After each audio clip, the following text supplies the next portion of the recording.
ఈరోజు నేను కౌన్సిల్లో మరొక మారు చైర్మన్ గారికి నా రాజీనామా యాక్సెప్ట్ చేయమని అడగడం జరిగింది.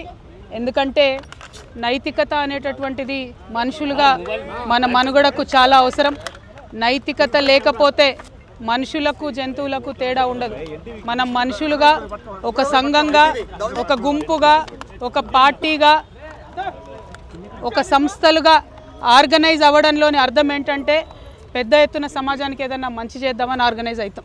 టీఆర్ఎస్ పార్టీ పుట్టినప్పుడు తెలంగాణ రాష్ట్ర సాధన కోసం మరి అందరం కూడా కట్టడితో పనిచేసినాం.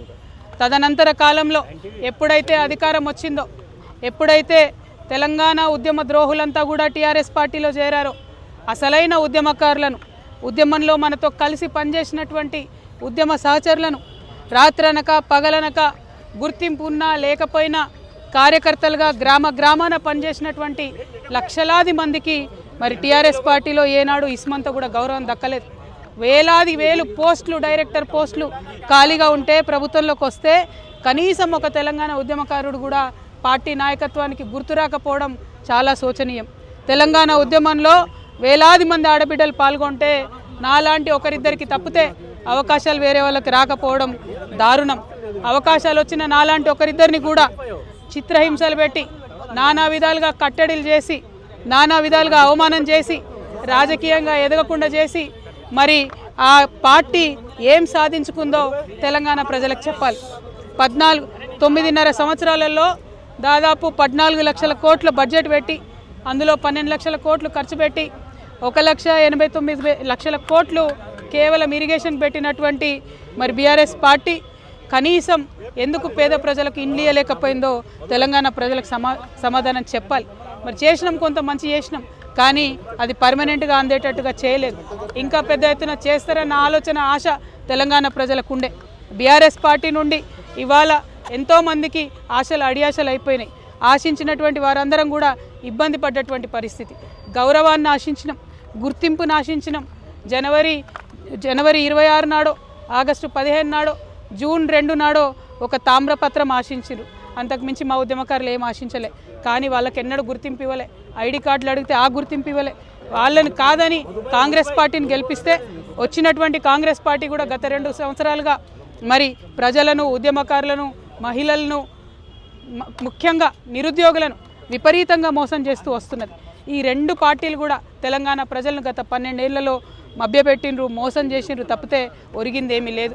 అందుకే ఈ రాష్ట్రంలో తెలంగాణ పేరును తనలో నింపుకున్నటువంటి తెలంగాణ ప్రజల యొక్క రాజకీయ అస్తిత్వాన్ని కాపాడేటటువంటి పొలిటికల్ పార్టీ రావాల్సినటువంటి అవసరం ఉన్నది. తప్పకుండా తెలంగాణ జాగృతి ఒక పార్టీగా ఎదుగుతుంది, పొలిటికల్ పార్టీగా ఎదుగుతుంది.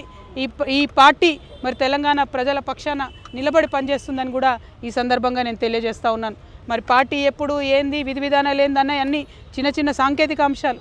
కానీ రాబోయే అసెంబ్లీ ఎన్నికలలో తెలంగాణ ప్రజల పక్షాన నిలబడి పోటీ చేయడానికి, నిలబడి వారి యొక్క హక్కుల్ని కాపాడడానికి, ప్రజల పక్షాన పనిచేయడానికి తెలంగాణ జాగృతి ఒక శక్తిగా ఖచ్చితంగా చట్టసభల్లో తిరిగి అడుగు పెడుతుందనే విషయాన్ని ఎటువంటి అనుమానం లేకుండా నేను ఇవాళ తెలియజేస్తూ ఉన్నాను. ఆహ్వానం పలుకుతూ ఉన్నాను మా లెఫ్ట్ పార్టీ సోదరులకు, మావోయిస్ట్ సింపథైజర్లకు, మావోయిస్టులకు, ఎవరైతే మనుగడ సాగించలేకపోతూ ఉన్నారో, ఎవరైతే కొత్త రాజకీయ శక్తులు రావాలి ఈ రాష్ట్రంలో ఆలోచిస్తున్నారో, ఎవరైతే ప్రజాస్వామ్యబద్ధంగా పనిచేసే పార్టీలు రావాలనుకుంటున్నారో రండి. ఒక ఆడబిడ్డగా నేను ముందడుగేస్తున్నా, నాకు మద్దతు ఇవ్వండి. నేను మా విద్యార్థి లోకాన్ని పిలుస్తూ ఉన్నా, ఇంతవరకు ఫీజు రియంబర్స్మెంట్ రాని మీరు పిడికిలు బిగించండి, జాగృతిలో చేరండి, పోరాటం చేయండి.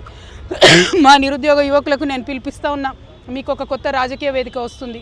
మీ పక్షాన నిలబడి కొట్లాడడానికి, ఉపాధి అవకాశాలు కల్పించడానికి, మీకోసం పనిచేయడానికి ఒక కొత్త రాజకీయ వేదిక ఈ రాష్ట్రంలో రాబోతూ ఉంది. అందరికన్నా ఎక్కువ మా ఆడబిడ్డల్ని కోరుతా ఉన్నా, ఒక ఆడబిడ్డగా తెలంగాణ రాజకీయ అస్తిత్వాన్ని కాపాడడం కోసం, మన ఆడబిడ్డల హక్కులు కాపాడడం కోసం నేను ముందడుగేస్తూ ఉన్నాను. నన్ను దీవించండి, ఆశీర్వదించండి, నాతో పాటు నడవండి. ఒక అవమాన భారంతో తల్లిగారింటి నుంచి, ఒక అవమాన భారంతో ఇంటి పార్టీ నుంచి నేను ఇవాళ అన్ని బంధనాలు తెంచుకొని బయటకు వస్తూ ఉన్నా. అది కేవలం నా ఆత్మగౌరవం కోసం జరుగుతున్న పోరాటం ఇది. నాలాగా తెలంగాణ ఆడబిడ్డలందరికీ కూడా రేషం ఎక్కువ. మనం ఎవరి మీద ఆధారపడం, ఎవరినేమి అడగం. కానీ అవమానిస్తే మాత్రం చూస్తూ ఊరుకోము. అత్యంత అవమానకరంగా నన్ను పార్టీ నుండి బయట పంపినారు. ఖచ్చితంగా నేను ఈ రాష్ట్రంలో ప్రజల పక్షాన నిలబడి పనిచేస్తాను. ఆ దేవుడి దయతో, ప్రజల దయతో గొప్ప రాజకీయ శక్తిగా తెలంగాణలో ఎదుగుతాం. దానికోసం మా ఆడబిడ్డల సహకారం నాకు కావాలని చెప్పి నేను కోరుతా ఉన్నా. ప్రతి ఒక్కరి కోసం, ఆదివాసీల కోసం, గిరిజనుల కోసం, దళితుల కోసం, మైనారిటీల కోసం, ఆడబిడ్డల కోసం పనిచేసేటటువంటి ఒక కొత్త రాజకీయ శక్తి రావాలి. ఎటువంటి పొలిటికల్ బ్యాక్గ్రౌండ్ లేనటువంటి వాళ్ళు కూడా రాష్ట్ర రాజకీయాల్లో మార్పు తేగలుగుతామనే ఆలోచించేటటువంటి ఒక వేదిక మీకు కావాలి. అటువంటి వేదికను మీకు ఇస్తానని మాట ఇస్తూ మరొక ప్రయత్నం నేను చేస్తున్నా. నాకు అండగా నిలబడాలని కోరుతున్నా.